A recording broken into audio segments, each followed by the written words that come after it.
का रे साला? हाँ बोल। चल ना मुखिया जी का दुआरी। का करे? अरे वहाँ चाय ना मिलता रे।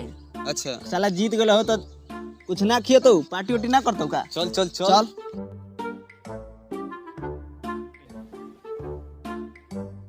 मुखिया जी प्रणाम। मुखिया जी प्रणाम।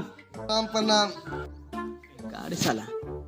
मुखिया जी वो तो पूछते ना बैठेला। इस साला जीत हमनी के जिता देनी सन बॉस बनता।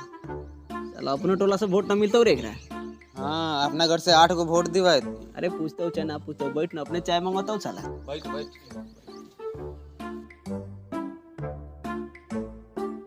तो कैसे आइला हलू? का मुखिया जी ना देख तो का मर दे हमनी के गोरे गोरे नहीं आ जाए। गोरे गोरे। अच्छा अच्छा तो कौना काम से आइला हलू? अरे मुखिया जी जीत गलो मर्द, इनका पतो ना हो तो हमनी के काहे लाई नहीं आ जाए। आए अरे मर्द जीत गलो तो पार्टी उटी करता हूँ। ओ पार्टी उटी। हाँ मुखिया जी पार्टी उटी होई तले पहले खैनी बनो एक ताल। खैनी तो रहता मुखिया जी, बाकी चूना ना रहता। अरे यार भाग मर दे, सफेदी चुना का दिक्कत ले बड़ा। जाओ ने मुखिया से मांगो ना, कहिया मुखिया जी भेजला हन दे दियन जा। मुखिया जी बताओ तो तब ना मर दे। अरे जा ना, कहिया ना सूत के उठा रही तो सिरानिया छोड़ ले बनी, कहिया ना मुखिया जी भेजला हन सिरानिया बाद दे दियन जा जा। अच्छा ठीक बा जाता हूँ। अच्छा मुखिया जी प्रणाम। खुशी रही। मुखिया जी भेजनी है। काय खाती? मुखिया जी कहनी है कि जा मुखिया से एगो चुमा मांग लिया। रोवा नहीं के विश्वास ना मुखिया जी से पूछवा दी।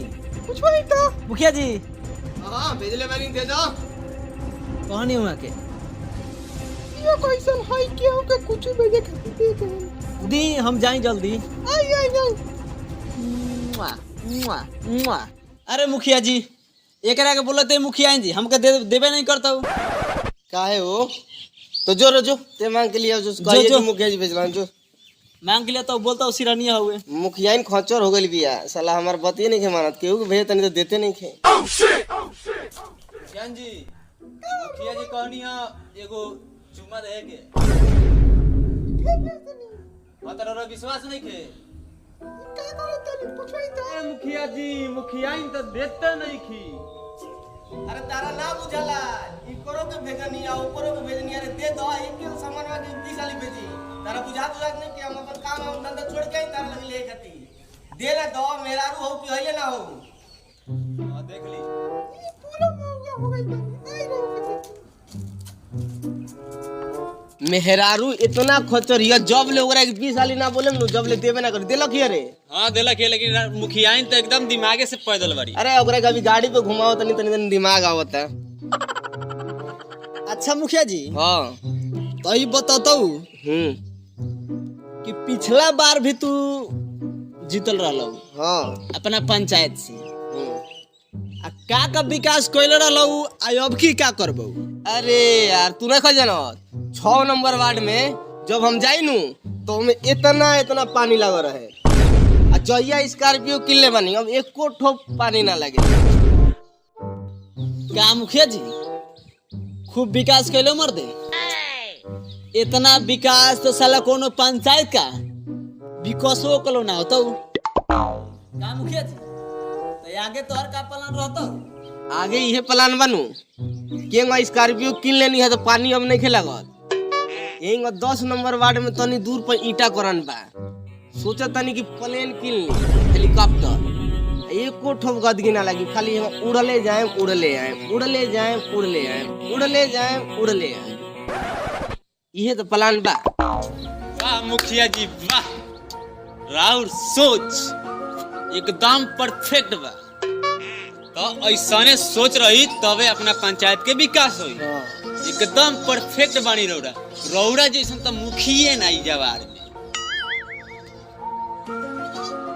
ई क्या? ए हेने सुन हेने सुन।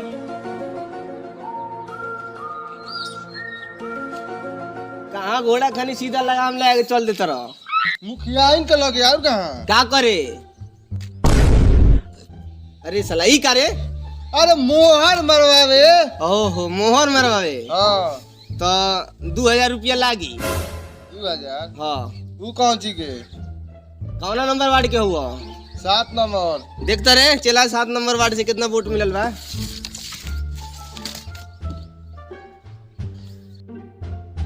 मुखिया जी हाँ इनकरा वार्ड में हाँ पूरा 450 वोट बा। 450 मिलल रहला। बाकी हाँ मिलल रहुआ 4 गो। 3000 लागी। 3000 तो 3000 हो। हम एगो अठौनी तो झाट ना दे और 4 गो वोटवा बन तू हमारे हो। ये अपने पंचायत के हो। पता ना मुखिया जी हम नहीं चिन्हत। चिन्ह तो हम नहीं जा जा कोनो जान पहचान के कि जा बुला के लिया ओकरा बाद तार काम हो जा। जा अरे जा तो बानी जा तो नहीं बाकी फेर आओ तनी काहे खाती काहे खाती आओ तनी तो बताए। जा ठीक जा बा ठीक बा जा। कैसन कैसन मुखिया जी आ जाता हूँ मरते द्वार पर। ई साला आके बोलता हूँ पैसा का होता हूँ अठौनी तो झाट न देबो और मुखिया जी के चिंता ना करता हूँ साला। लेकिन कहीं पता बा इलेक्शन में पूरा पूरा हम 5 करोड़ रुपया खर्च करनी वसूलाई के एकनी से ना लेम साइन करे के। और मुखिया जी अभी तोहार पिछला बेचता तो पैसा कहाँ से निकलता अभी पिछला 2 कट्ठा बेचले हो। हाँ हाँ साला पूरा रैली में मुर्गा भात चपलसन साला फ्री में आके यहाँ काम करे अपना खातिर वोट ले खातिर तो मुर्गा खाए। अगला तो बचल हो पिछले नो खाली बिकता होता। हाँ हाँ ठीक रहता हाँ चलो। हाँ हेलो बोला का कहत रू। अरे आइल हई मुखिया जी के द्वार पर तनी जीतल बंदे चाय हो नाश्ता पानी होता।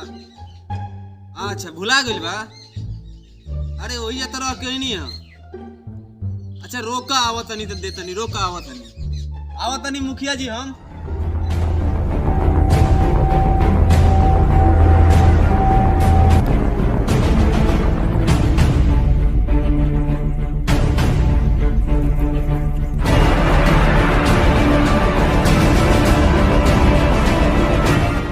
हाँ ये मुखिया हो अपना तो बहुत होशियार बुझाता है। ठीक बा तो मुखिया जी इनकरा से 3000 रुपया मांगल नहीं हां। हाँ मंगले रहनी हो।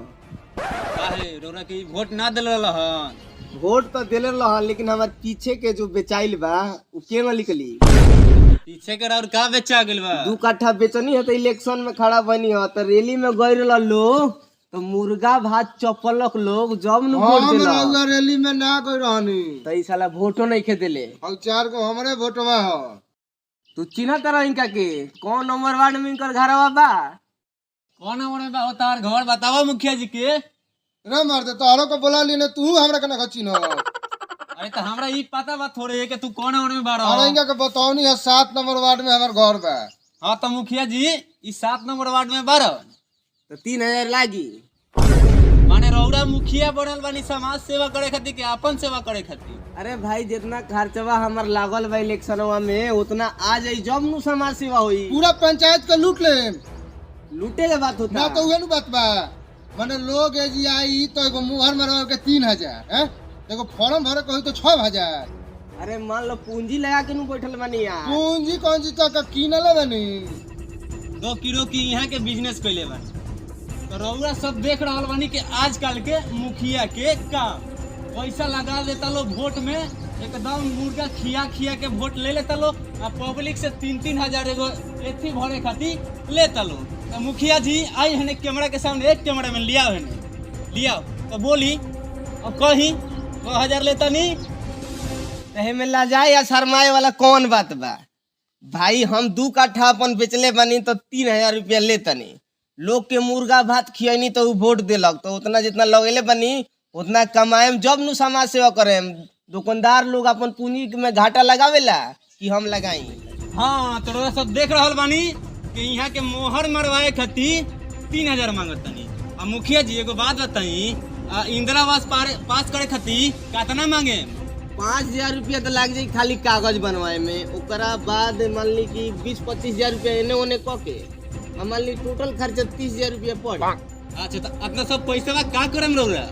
हमारा अकेला के हो हमरा तो 2-3 हजार रुपया बेटाई और हमरो ऊपर बहुत लोग बा। लोग पहले देखो घूम के कितना नेता लोग बा के कितना % खाला। अरे बाप रे, भर से कहता नेता के लगे फॉर्च्यूनर स्कॉर्पियो कहाँ से एक महीना में ले लेता रहो। थोड़ा सब देखनी ई चलता आजकल अपना बिहार में और इस सब पंचायत में इहे चलता, मुखिया हो गइल, वार्ड हो गइल, जो भी हो गइल। उ सब छोड़ो, चलो जाई थाना में कंप्लेन होई। अरे तू जा ना, थानो वाला ही रे उल्टा हाथ के बगलिया में रख ले बनी का बतियाई बतू। एसपी के लगे जाम से, डीएसपी के लगे जाम से, सब तारे बगलिया में नहीं खानू।